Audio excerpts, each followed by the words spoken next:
বৈশাখের তাপমাত্রা যেন কোনোভাবেই কমছে না, দেখা নেই বৃষ্টির। ভোর থেকে সময়ের সঙ্গে পাল্লা দিয়ে বাড়ছে তাপমাত্রা। দেশ জুড়ে চলা গত কয়েকদিনের তীব্র তাপপ্রবাহে অতিষ্ঠ হয়ে উঠেছে দক্ষিণের জেলা নড়াইলের মানুষের স্বাভাবিক জীবনযাত্রা। গরমে দিশেহারা হয়ে পড়েছে শ্রমজীবী মানুষ। বিশেষ করে এ সময় চরম বিপাকে পড়েছেন এ জেলার বোরো ধান চাষিরা। তীব্র গরমে মাঠে শ্রমিক সংকট আর শ্রমিক পাওয়া গেলেও তাদের বেশি টাকা দিতে হচ্ছে। এই জমি আছে আমাকে নিজেকে, বুঝছেন, তা কিষেন পাওয়া যাচ্ছে না, কিষেন শ্রমিক পাওয়া যাচ্ছে না। সেই জন্য বয়স 65 বছর, তা ওই কষ্টে দেখছি জিড়ে শীতে কাটিয়েটা নিয়ে যাচ্ছি বাড়িতে। যদি বর্ষা হয় এ জায়গায় জল বাজে যাবে, এই জন্যে আমরা খুব কষ্ট করে কাটতেছি। আর অতিরিক্ত গরম দেখছেন, গা ঘামিয়ে যাচ্ছে। এবারে কেউ জোন দিতেও চায় না, গরমে খুব অস্থির। যার জন্য নিজেরা এসে ছেলেদের নিয়ে এসে কাজ করছি। 9টা 9:30টার বেশি মাঠে থাকা যাবে না। আর অবস্থা তো, শরীরের অবস্থা খুব খারাপ।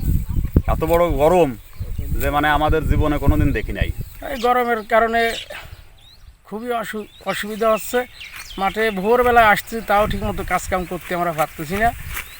গরম, খুবই গরম।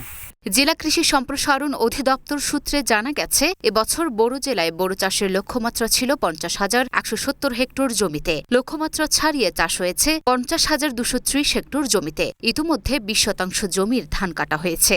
গরম আবহাওয়া বিরাজ করছে, তো এই ক্ষেত্রে ধান কাটার ক্ষেত্রে কৃষকদের প্রচণ্ড গরমে ধান কাটতে একটু কষ্ট হচ্ছে। কিন্তু অন্যদিক দিয়ে এই গরম পরিবেশটা এবং বৃষ্টিহীন পরিবেশটা, এটা কৃষকের জন্য এটা কাঙ্ক্ষিত।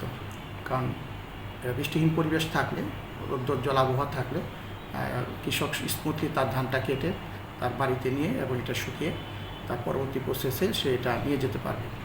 তো সেই আলোকে কৃষকরা এটাকে পজিটিভলি নেয়। কিন্তু যেহেতু গরম বেশি, আমরা তাদেরকে পরামর্শ দিচ্ছি যে কোনো সময় বৃষ্টি আসার আগেই তারা যাতে তাদের এই ধানটা পুরোপুরি কেটে, তার নির্দিষ্ট সময় সকালবেলা ধান কেটে এবং বিকালবেলা এগুলো বাড়িতে নিয়ে এই ধানগুলো দ্রুত কেটে ফেলার জন্য। সরেজমিন গিয়ে দেখা যায়, গরমের কারণে ভোর থেকেই ধান কাটা শুরু করছে অনেক চাষি। তবে বেলা 11টার পর তীব্র গরমে মাঠে কাজ করতে পারছেন না কৃষকরা। কিছু সময় কাজ করলেই হাঁপিয়ে উঠছেন। ঘামে পরনের কাপড় ভিজে একাকার। কাজের মাঝে বারবার বিশ্রাম নিতে হচ্ছে। এতে কাজের গতি কমে যাচ্ছে। গরমের কারণে শ্রমিক সংকট দেখা দিয়েছে। আর শ্রমিক পাওয়া গেলেও তাদের পারিশ্রমিক বেশি দিতে হচ্ছে। এদিকে ভারী বৃষ্টিপাত হলে বোরো ধান তলিয়ে যাওয়ার শঙ্কাও রয়েছে। তাই তীব্র গরমকে সঙ্গে নিয়েই ধান কাটছেন কৃষকরা। লুনা আফরোজ নিপা, ঢাকা পোস্ট।